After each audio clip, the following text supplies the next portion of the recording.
తెచ్చుకున్నారు. గత 10 ఏళ్ళ ప్రభుత్వ పాలన ఎట్లుందో మనకు తెలుసు.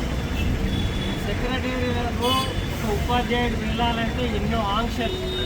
మన ఉద్యమం పోరాటం చేయాలంటే ఇందిరా పార్క్ కాడ చేసే అవకాశం లేకుండా చేసి ఇలా పరిస్థితులు చాలా మారిపోయినాయి.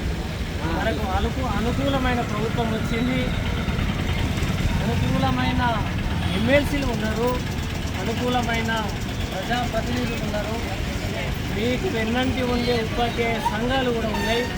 ఇక్కడ 2 ఉపాధ్యాయ సంఘాలు మీకు త్వరగా వచ్చాయి. 2 లక్షల క్రియాశీల జిల్లా అధ్యక్షులు కూడా వస్తున్నామనే సమాచారం చెప్పారు.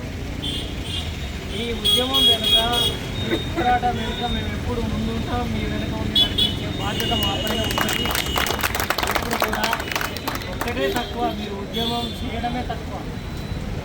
మీ బాధలు, మీ సమస్యలు, మీ కోరికలు ఏమేమైతే ఉన్నాయో అవి సీఎం వద్దకు చేరాలి. అప్పుడే ఈ సమస్యలకు ఒక పరిష్కారం అంటున్నారు. ఇప్పుడు మొన్ననే ఎమ్మెల్సీగా మారిన కోదండరామ్ గారు ఉన్నారు. ఆయన సీఎంకు చాలా దగ్గరగా ఉంటున్నారు. మేము ఏ సమస్యలు వచ్చినా విద్యాశాఖకు సంబంధించి ఆ సమస్యలు కోదండరామ్ ద్వారా మేము చేరవేసే ప్రయత్నం చేస్తున్నాం. మనకి ఇంకా ఎమ్మెల్సీలు చాలామంది ఉన్నారు. ఎమ్మెల్సీల ద్వారా మన సమస్యలు సీఎం వద్దకు చేరితేనే మన సమస్యలు పరిష్కారం అయ్యే దిశగా మనం ముందుకు పోవాలని మేము కోరుకుంటున్నాము. కావున మీరు బాధ్యులు ముఖ్యంగా ఈ సమస్యలను పైకి తీసుకుపోయేటట్టు మీ కార్యాచరణ జిల్లా స్థాయిలో, మండల స్థాయిలో ఇందిరా పార్క్ సాక్షిగా ఉండాలని మేము కోరుకుంటున్నాం. మీరు ఎప్పుడు ఎక్కడ ఉద్యమం చేసినా మేము ఉపాధ్యాయ సంఘ నాయకులు మేము ముందుంటాం.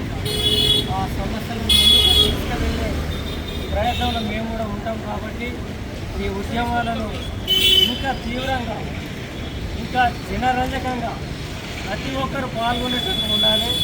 అలాగే మీ అందరిని ఉద్దేశించి కూడా ఒక చిన్న మాట చెప్తాను, ఎవరు కూడా బాధపడద్దు.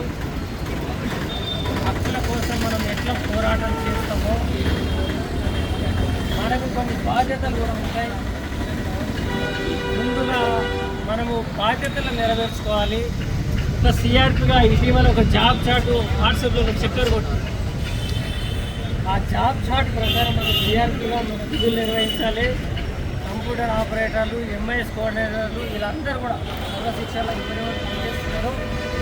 విద్యా అభివృద్ధి కొరకు మనం ఏం చేయాలో, మన జాబ్ చార్ట్ ఏంటి అనేది ముందుగా మనం పని చేసి ఈ వ్యవస్థ వల్ల విద్యాశాఖ ఇంతగా మనుగడ సాధిస్తుంది, ఇంతగా అభివృద్ధి చెందుతుంది అనేది సంకేతం రాష్ట్ర ప్రభుత్వానికి తెలియజేస్తే మన హక్కుల సాధన కోసం చేసే పోరాటం ఎక్కడ పోదు, మన సమస్యలు సాఫల్యమయ్యే అవకాశం ఉంటుంది. కాబట్టి ముందుగా మన బాధ్యతలు, తర్వాత మన హక్కుల కోసం పోరాటం చేద్దాం.